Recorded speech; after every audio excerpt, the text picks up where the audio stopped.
Velati had been eliminated, and Clement didn't 90 fast enough there. Couldn't cover himself. 13th Elim. King has 11 of them as him and X-Zone are working down on the tarp, but Barboisa is trying to do everything he can as he frags himself into the top 5, picking up a double. You have Bravo in your top right and King in the bottom right as he gets another one onto Tade. They're the only duo left in the bottom right. Barboisa gets Franz. Will he take over? No, Bravo takes it up, and we have a 2v1 with double campfires on the low ground. Heavy snipers as well. Knock Bravo down. This is one of the top duos. This is a team to keep an eye on. King and X-Zone, 43 points with the victory royale. 25 from that match, Pookie. Yeah, coming out with 15 eliminations between the two of them. Now, you've said it so many times, you know, getting the placement and getting the eliminations are so important in these games to make sure that you are hitting top of the leaderboard every single week, and we just saw a perfect example of it coming out from those guys right there. Congratulations to them. We can see here for the Brazil games, we only have about 40 minutes remaining, so these games are going to be some of the last ones for these guys, depending on how long they are able to survive. Each match going approximately 20 minutes, so you need to plan your time accordingly and make sure that you are getting the most out of these games, because time and time again we've seen it come down to just a few points, so every point matters. I mean, we've seen it very frequently coming down to less than a few points. Like we've gone, I think we've gone 2 tiebreakers deep at some point. I think the most we've had to gone is 3 once. I might have to double check that. I know Creo went 2 deep on his when he ended up advancing. But one thing I do want to talk about is kind of the mentality about playing for late. It's something that you've heard all the time in the Fortnite community, but a lot of people don't really understand. Like, there's a big proponent around the idea of W keying or playing aggressive, and taking early aggressive fights when you can gun race and you know you have an advantage. For instance, if you pick up a combat early, or if you pick up a legendary AR at range, or even a green AR before somebody is able to get set and really get a ton of mats, you can pressure somebody and you can go full send and you can go aggro and you can create an advantage for yourself. But in the general run of the game, taking an even fight against players who are roughly as skilled as you or even slightly less, they're going to be able to chip you out. And most players are going to be able to at least delay you or make it worth their time unless you're significantly better than you. Right? So then if you end up being able to be a little more passive, playing a little safer, working around the outside, being more deliberate in how you rotate and get to places, this is called playing for late. Because then you get in these circumstances where you have all the mats, you have the resources, and you're in a more chaotic environment, but you're not knocked out way before taking a 50-50 fight, and all of a sudden we've seen the number of times you win 1 key engagement on the low ground or 1 key engagement on the mid ground, and all of a sudden you take high ground away, or 1 turns into 3 or 4. But you don't get those opportunities if you don't make it to late game. Exactly. I could not have said that better myself. You know, the thing is too, is early game, you never know what the other player is going to have that you're going up against. You know, you might feel that you're sitting pretty and you've got a great loader. You're like, you know what, I got this combat shotgun, I'm just going to rush. The other guy could be sitting there with an RPG. You haven't shielded up. You're back to the lobby, Sundown. So, you know, not knowing what the other players have is always, you know, that component of the game that can really actually help or hurt you. And look, right now, as Andrea and Troy has some great gatekeeping on the side, keeping those players who are trying to rotate with their backs at the storm from entering it, up to 9 elimination now as bot 6 does tick over. And you can see, you use your utility, you get as far over as you can, and then you box up and you turn. The combats and the ARs being the primary benefactors right now from what we've seen today in the meta, and then going triple utility out of there. Andrea not getting the chip there, unfortunately, got a ton of damage, but no Elim credit, is going to pick up all of those resources and tops off with a lot of wood and metal. Yeah, and we have seen time and time again today, you know, just with how many utility items players are carrying, because the utility items in this game right now are so strong. We did just hit the top 15 threshold. A couple more teams go down so quickly, Sunday. We're about to hit that top 10. Yeah, and honestly, like, I'm a huge fan right now of the 9.30 loot pool. Just seeing more utility and more shields being opened up for players has kind of enabled them.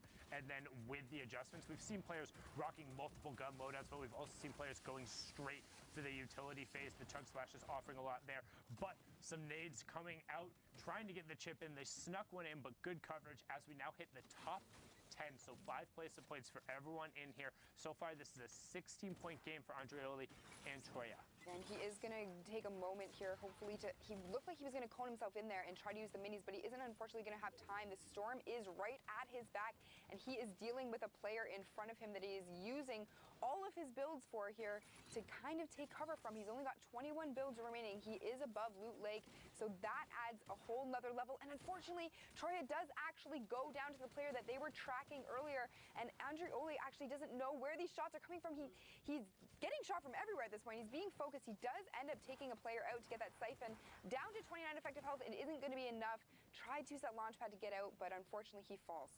Yeah, and it was Santidad who picked him up there, and he's on the mid-tarp. Easy for Blackops and got picked up, as well as DK. So this is a ton of Brazil's top players, but Santidad goes down, and we have our top 3. Now, top 2. It's a 2v2 with Nehu and Ziox up on the high ground, the other team working the low ground. They have the tarp in between as well. They know that they're in the box on the side. They're looking for him. They have marks towards him. They know the players are there. You can see the outlines in purple right now as the Sinisters is trying to get an angle on the side. Raja and Softy are working back around, but they need to be careful because here comes that change in elevation, and you can already see Zukix trying to knock down the tree, preventing no cover. Raja has absolutely no builds. He always going to try to hit the brick and get back up, and he can't. That's the little change in elevation we talked about. Softy gets taken down, and Zukix picks that one up. Flintknock does get picked up. He's on an all-weapon loadout. Nothing left. And Zukix finds it there, brilliantly done, pushing them up to 35 points after an 18-pointer. Just well done there. But we're going to send it back over to the studio with Zeke and Bala, I think? How rude of you. You know Bala. He's the best ever. Don't yell at me. Gosh. All right, Fortnite fan. We've had an incredible day of games so far. But now we're going to take things just a little bit slow here before our 30-minute break here. We've obviously gotten to take a look at Oceania, Asia, and that live looking at Brazil. But very quickly, we actually have a little bit of a treat. We're going to be able to chat with Klusha and Thomas HD, who qualified. So, gentlemen, are you there? Can you hear me? Yeah, I can. Yes. What's up, guys? What's up? How are you guys doing? We are so happy, dude. Yeah, you guys are so happy? Okay, all right, let's start with Klusha. Tell me the feels, What's right? up? You see your name up on that leaderboard. What is the very first thing that you did? We just moves and got a lot of points, just casual, like other days, dude. Okay, okay. What about you, Thomas? What was the first thing you did? As soon as you saw you qualified, what was the first thing?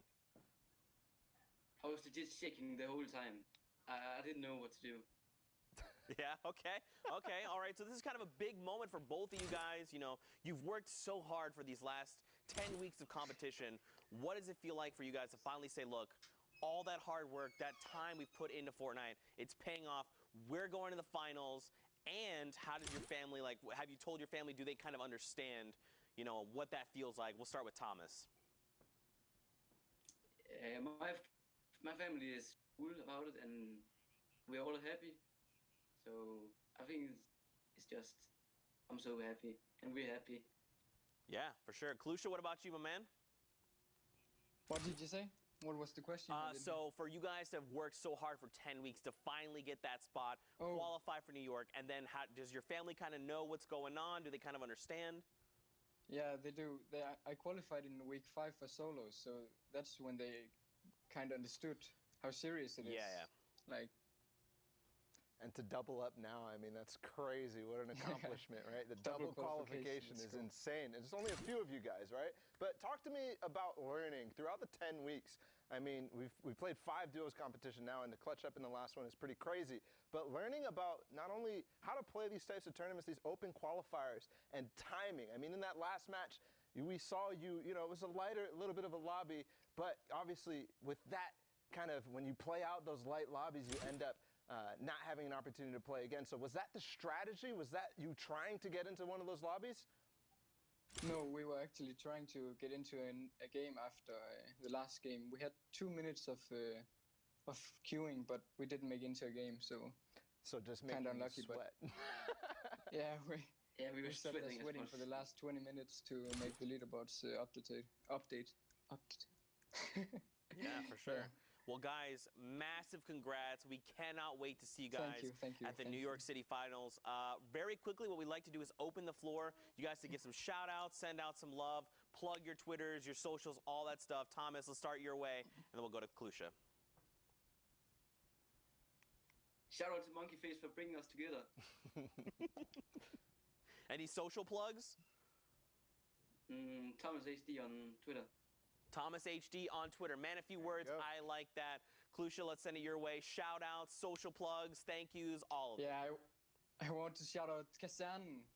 It's the Discord for the Danish guys. We're just hanging out in there, and I want to shout out my Twitch, Klusha, and my Twitter, Klusha, by the way. Klusha, by the way, there you go. Very easy to find these two. Again, guys, massive congrats. We'll see you in New York City, and of course, we'll have to grab a slice of pizza. Bye, guys. Congrats. Thank you guys so much. Bye, we'll catch you later. And there you go. We get to talk with Klusha and Thomas. A little bit of insight there. You know, that you could tell they're just so excited to have qualified. Again, all that 10 weeks of prep work. You know, you can really tell that they've grinded. You know, they've poured their heart and soul into the game. And for them, it paid out. And double qualification, too, is unreal. And over 10 weeks now, they get to, take a little bit of a breather, a little bit, because, they're going to hop right back on that grind ahead of July.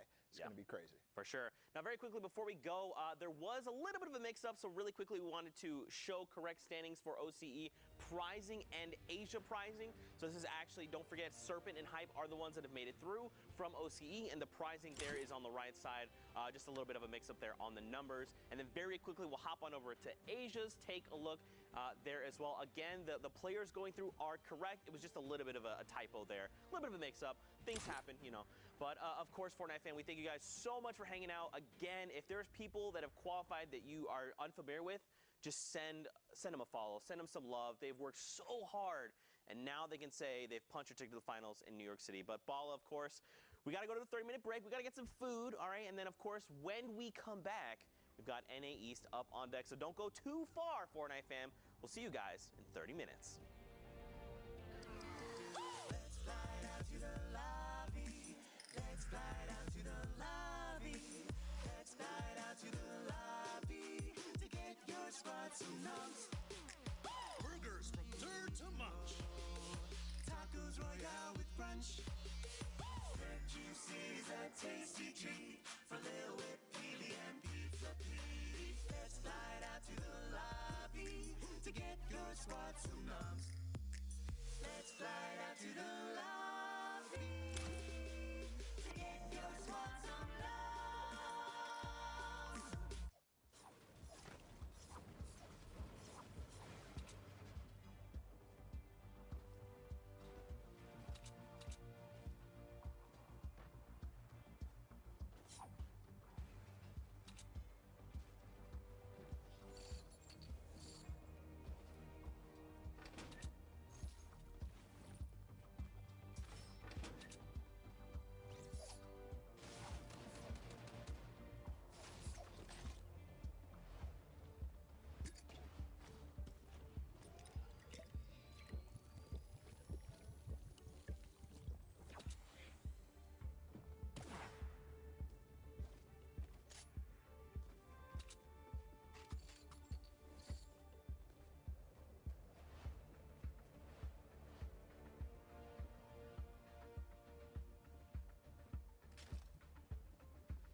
What's up, Fortnite fam? Sundown here, and today we're gonna talk about the tactical assault rifle and its addition to competitive play. The tactical assault rifle is probably one of the best additions to the game. It's a long-range weapon where you could save AR ammo if you have a drum gun. Small bullet you can find everywhere, so it's a good weapon. The tactical AR is an uncommon, epic, and legendary weapon that utilizes light ammunition and has a high rate of fire. It does 22, 23, or 24 damage depending on rarity, has a pretty fast first shot accuracy timer, and a dope reloading animation. I mean, come on. Just look at it. We've seen a lot of competitive players opt into using the tactical assault rifle over the course of the Fortnite World Cup online open qualifiers. So let's hear from some of the players who qualified for the finals and get their thoughts on the TAC AR's addition to the game. It's really good, like really, really good. Once you get to endgame scenarios like 5th zone and beyond, it absolutely beams. It's very, very viable in meta right now. Everybody's been using it. I like it because you could actually sneak up on someone. It has this low sound, so it's hard to hear. It has its viability due to its first shot accuracy that can make it really strong, and the fall off damage isn't as strong as it was for the silent SMG, which got vaulted. I reckon the gun's awesome for endgame because if you've got height, that gun can really get a lot of eliminations because it's like a laser, and people endgame tend to have less HP than they would towards the early and mid game. So I think it's really strong in situations. Thanks for watching. What are your thoughts on the tactical assault rifle, and when do you like to use it? Send us your opinions using the hashtag Fortnite World Cup, and I'll see you on the battle bus, or maybe on the high ground with a TAC AR.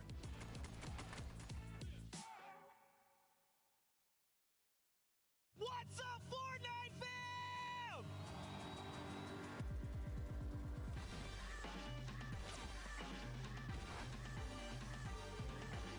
Today, we're going to be playing for $3 million for charity, folks, and it is going to be an incredible time.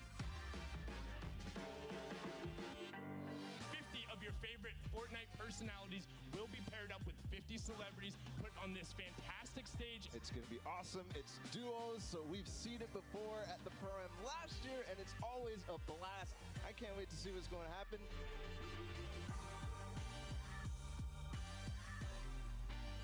The first match of the summer block party Pro-Am is beginning right now. They're putting down pressure. No one's safe now. That's one Elam right there. Can he get a second? That is going to get followed up because he desperately needs materials. A player behind, 102 to the face. Look at this, he's just waiting for a full send. It's Symphony. He shuts him down. It's a 1v1. Who is the other player that's left? Oh! Here it is. He's going to with the X. Oh! Air rocks. Wow. Dude, that was aggressive. Look at him go here. Just beating down players. No weapons. Doesn't even need them. Wants this. Look at this. Aiden's just supplying pressure. Oh! Tries to go to the high ground. This might have been a mistake. This is Aiden. We're talking about more damage. Bucky's down to nothing. And Aiden! Victory Royale!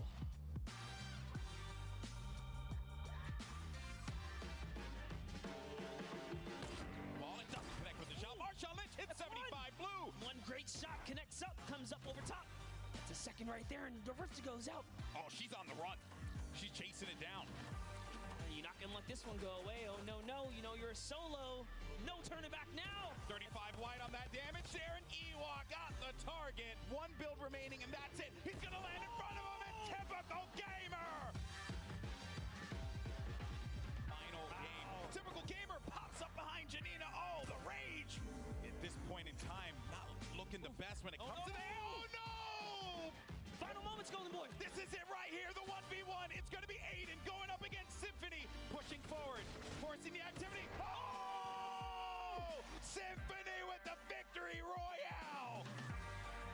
Your winner of the second Fortnite Pro-Am is RL Grime and Airwalks! I'm a big fan of competitive Fortnite and watching it, so this has been really cool to be involved with.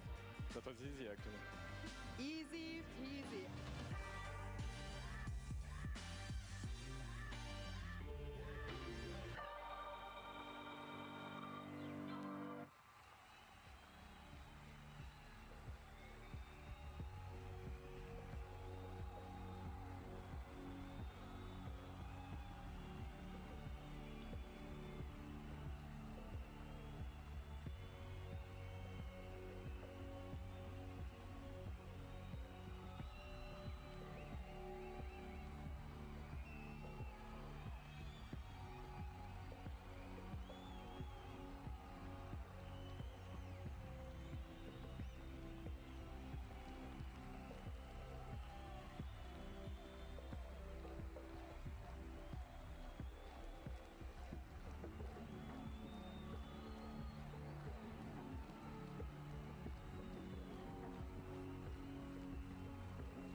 meet the final beasts out of the East, who will join Dubs and Mega, Cease and Elevate, and Zate and Saf out of this packed region.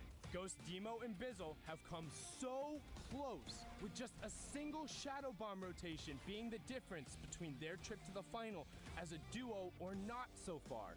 Can they clutch up in the final week and put their high execution style strategy to work? And the question everyone wants answered: can Tfue and Cloaksy or Ninja and Reverse make it to the Fortnite World Cup final? Both have come so incredibly close in different duo weeks, and both have the eyes of everyone in the Fortnite and gaming world on them. Will these Titans move on, or will someone else rise above them in the final moments?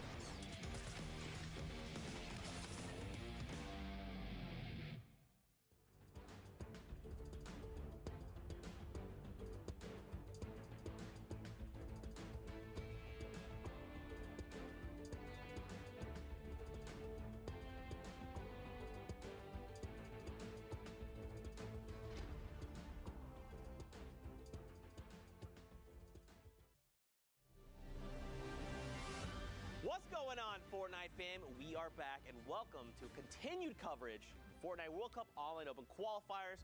We're hanging out with our best friend Sundown, who's getting that real deep. Very proud of you there.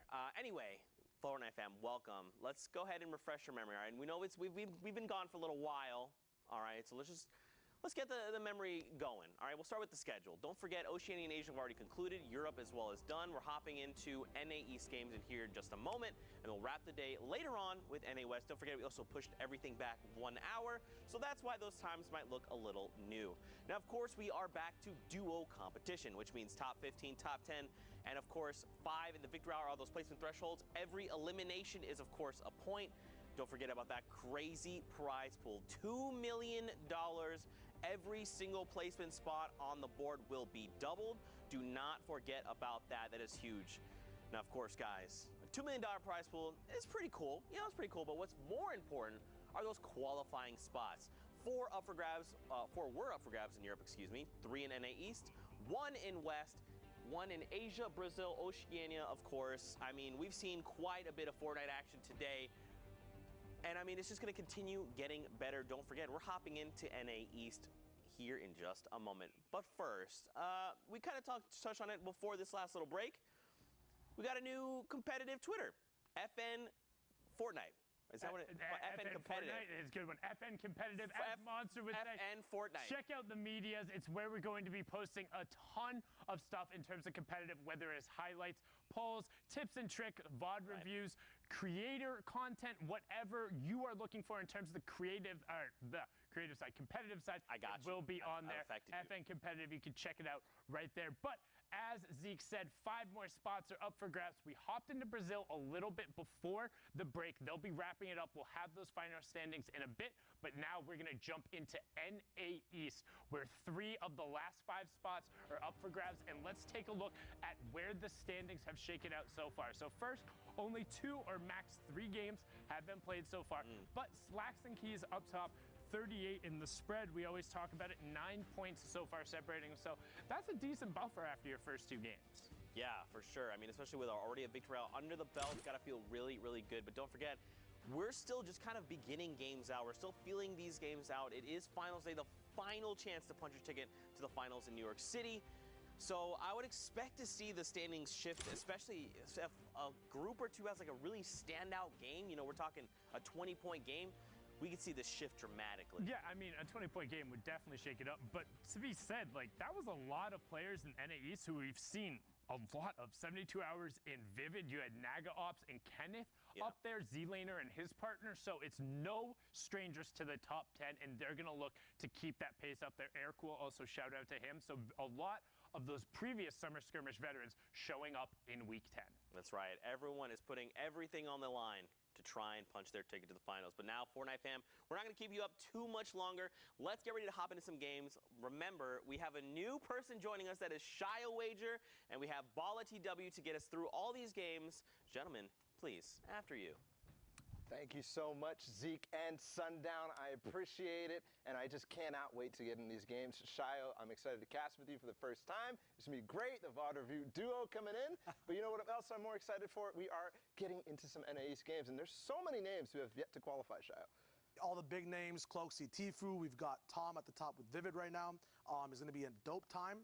Experience that you don't want to miss. I want to get right to it, Bala. Yeah, let's get into it. The games are ready. Let's go right now into the first couple of NA East games. I mean, Shayo, this Vivid Tom, I mean, Tifu, Cloak, Bizzle, Demo. There's way too many names to list that could still qualify. There's only 3 spots to grab them. A lot of people, and the hole's really small to fit in through, so we'll see getting right into it with Ghost Assault, going to be going up towards a mid-ground layer, about the 5th zone, just locking in a very prime position as well on the zone wall. He's going to be trying to get up in height just to see if he can have a better vantage point on everyone around him. We are in the snow biome, a lot of hills available, also a lot of different types of sight lines available for different duos in different layers of height. Yeah, and this Assault and Innocence duo from Ghost, I mean, they have been probably actually one of the most consistent duos throughout NA East and throughout the World Cup overall. Both controller players, both, you know, part of that controller gang and crowd that people are looking to have one at least full duo qualify. Still, it hasn't happened yet. Absolutely. Right now, it just looks like they're going to be playing safe. These guys are up in the top 10 of the leaderboard. They're going to make sure they want to replicate those results they've had in these first 2 games. We talk about the way you play games now. It's been 10 weeks. It is duels as well, so there's more brains at your strategy. A big double heavy snipe coming in. Not sure if, yeah, it was both duos synchronizing that at the same time. Sometimes you can pick up on a heavy snipe that's coming off from across the server as well. A lot of action going on now. Vertical sight lines coming through. Some desynchronization on that floor placement there. We're going to see what they can do as we go to a big aerial shot of the entire snow biome at the moment. And yeah, talk to me, Shayo, about the mobility that these players are all starting to use. We're about to come up onto that, you know, that 6th zone waiting period before it starts moving. But everybody's trying to make their plans and even getting some double heavy snipers in. We already saw one tick through, and now Painful goes down. His teammate Tyler's trying to get away, and I think he is going to manage to do that, but not before Assault and Innocence grab from those spoils. You talk about the mobility, that was the priority there from Assault getting in, just picking up that jump pad as well as topping off his smokes all the way up to 6. Very smart stuff in and out, making sure he doesn't get too much pressure from other duos as everyone looks for those free loot piles near the end of the game. Now we have Fernando on a mid-ground layer as well. Erupt Slades is here as well. We'll see what he can do. Volds and Slades might be using 2 different names amongst each other. All these players switching up their names. 2Chen's going down as they hold up the Stormline pressure from their mid-ground tarped lair. A lot of chug splashes available from this duo as well. Now using Stinks. We'll see if they can play off of them or look for another angle. Going to be pushing towards Germ goes down from that Stink. Unfortunate there. They're going to be on a low ground lair, though they're going to have to move up at any moment here before the action starts seeping in from zone 6. Oh, and unfortunately they're split heavily as we go up over Polar Peak. That launch pad's not going to get him all the way up, but you can see Keo and Imshoots right now using those shadow bombs to full effect to get up the mountain. Keo unfortunately falling down and taking a little bit of storm damage, and I think that's going to be the end of him. Yes, does fall down, and the rest of these players also trying to do it. I mean, I just saw probably 3 duos total go down right now. Devious and Frosty, Wildo and his duo as well. That's crazy. They call Polar Peak the great filter of the Fortnite competitive scene, as it's always about, do you have that rotation, do you have the mobility, or do you have the smarts to get up with your mats? Not only that, where do you base up after that on shambles or not? We see Niddle also on the top 5 at the moment with his duo Casker, sitting not at that much white health, but that Siphon can click in, especially off of sitting in that ball, looking for that opportune moment to get the guaranteed damage and elimination to make sure he stays on top for those 8th and 9th zone big pop-off moments. See, almost taking those opportunities out of the baller right there as a couple players rotated directly in front of him, but for now, just outlasting the rest of the server.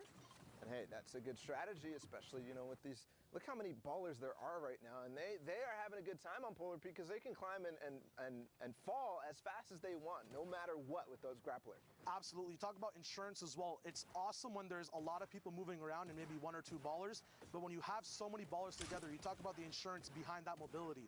Niddle, the Rift to go, now going to get out. Big shots coming in. Karos going down, in and out of there. A nice burger combo coming in as Niddle now goes all the way down. The mountain going to go back up if it does bounce back. Yes, it does. Moving back towards this huge high ground tarp layer. A lot of other natural ground to be mimicked and manipulated towards as well as they move up through this entire snow biome at the moment. Caster and Niddle surprisingly together as well. Very hard to stay together off of balls too when you are moving in these chaotic environments.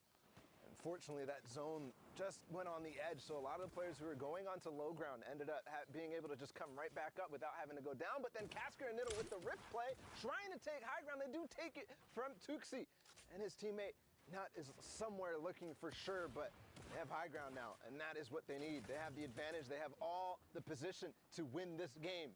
This is all part of the game plan. This is Niddle's consistent strategy. It's always near zone 7 or 8 where he goes for that last-minute high ground take and then just starts to trickle down. We see that in international regions. Brazil does it really well. DK, as he just goes down tarp by tarp, moving like this. Zextro getting popped. His duo Vinny going down as well as these guys are now moving towards it. Niddle bombarding the server with his positional advantage above everyone else. Metal doesn't matter when there's 2 people shooting at you at the same time. White shots coming in a trap, coming down to delay that elimination coming through from Casker as he has vertical pressure. Niddle with that horizontal pressure unfortunately did not work out. He goes down, but Casker with the quick drop down, can he capitalize off of this position that he's in on height at the moment? That player Puffin got chunked all the way down to what looks like 1 HP there, and then I think they did end up cleaning up, but no, Casker still having height, but Assault way down below. There is so much of a height difference here. Assault could capitalize if he just looks right back in his zone and knocks out either one of these teams. I believe they're going down as Casker takes out Top Gun, and then all the way down, he does have that redeploy, so it's now Assault versus Puffin, and the rift up from the top. Casker is coming straight down. Assault is going to take care of Puffin as he was low HP, and now in the zone. Casker looking to find exactly where he needs to go. He's going to get 1 or 2 layers above Assault. Assault slowing the pace down a little bit. He still has a lot of materials to work with, and we're getting down to those final seconds of this zone. Casker versus Assault. Here comes the ramp out into the zone. He does get a shot. Now it's Assault with the HP advantage, but Big flicks. Casker with the flick shot onto Assault. He's going to take that game by himself as Niddle combines with him to 8 elimination and 18 points in that game. Amazing control of knowing when to drop down, when to stay up. Casker playing that insurance. We talked about it with balls, but even as a duo, being sure you're split up and covering for each other's losses will always net you that win at the end. And I'm already just giggling to myself right here because Tim the Tatman and Wildcat is the first players we're going to be hopping in with on board. With them 1 point in this game, this could be one of their first couple. One big topic in the Fortnite community as well is the content creators versus the competitive players and their success in getting games done, getting those qualifying spots secured. Blue damage coming out from Tim. Can he see that the individual that he was shooting at, Remdog, is going to have a weakness on his left side wall? He's going to go for that blue, but it's not enough. Not enough dynamic building. In a bad position, he gets beamed down, but the pressure's still coming in from Tim as he bobs down on metal tarps with his duo Wildcat. These guys are going to be showing everyone else that, hey, even though I stream Fortnite for fun a lot of the time throughout the day and make dope content, I can hang out with the big dogs as well and pop off when the moment's right. Hey, they were both at that Pro-Am, and here they're perfectly executing a pinch as they get shot a little bit, but I think they still have it. Yes, Wildcat's going to take down that player, and Tim's going to get the finish.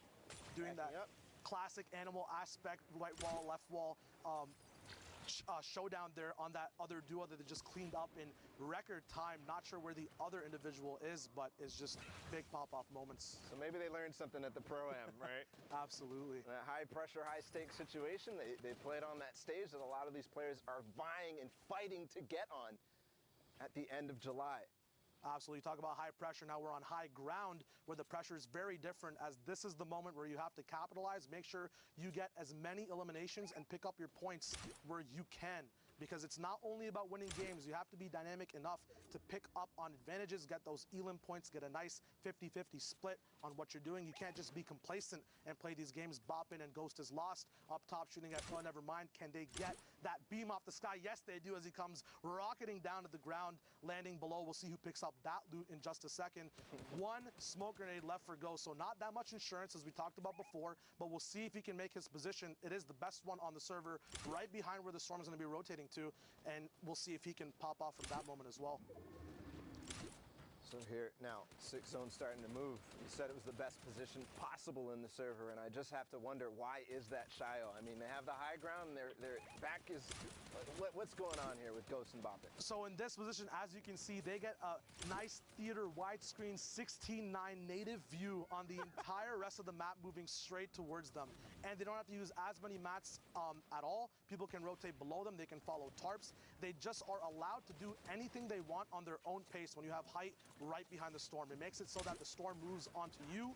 You control the pace of the game. But if you do tunnel vision like they are now, sometimes you get left behind on the storm. Snaz that fend. This aim is ridiculous as 2 people have now been beamed. 6 eliminations across both individuals who are still maintaining height, which is a very difficult feat from the 5th zone all the way to the end. We'll see if it's possible. Now waterfall's coming down. It's very, very hard to have that mat management and be able to still move forward, moving zone to moving zone, as the distances are so far. At this moment, though, we see them utilizing just 1 tarped layers. Hold her hand getting knocked by Ghost. Swervo on the low ground as well, doing a lot of work, seeing if he can survive and get up top. Just look at this big view of the map moving forward, all metal.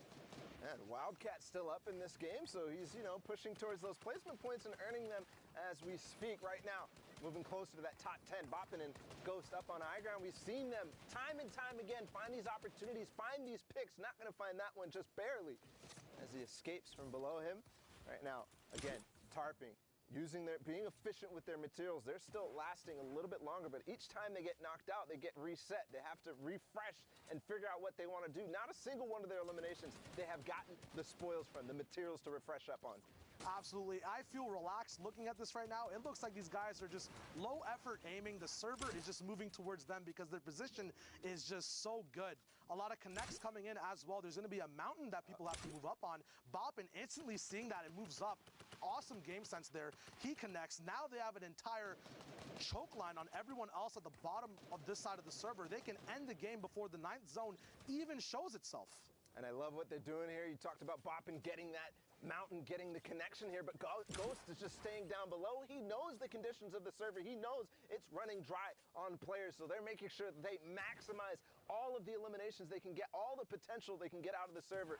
And I think they're going to clean up here, Shio, as they take out one more in cam, one more player for them to find. This awesome positioning by both people, spreading apart, then coming together on pinches. Now they're going to fight together. No reason to give the individual Keen 2 1v1s and risk that win. A big tarp coming through all the mats. They finally got some fruition from their eliminations. We'll see if Keen can pull a Savage and Shadow up. He's trying to. Not possible. They're bopping, coming out with a donkey laugh.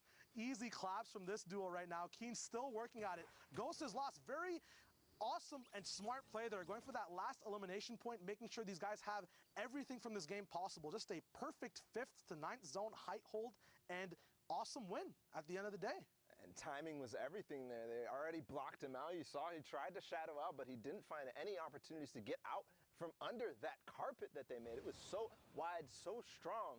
And you know, by the time that he ran out of HP, by the time he was about to go to the zone, they made sure they capitalized and got that last elimination.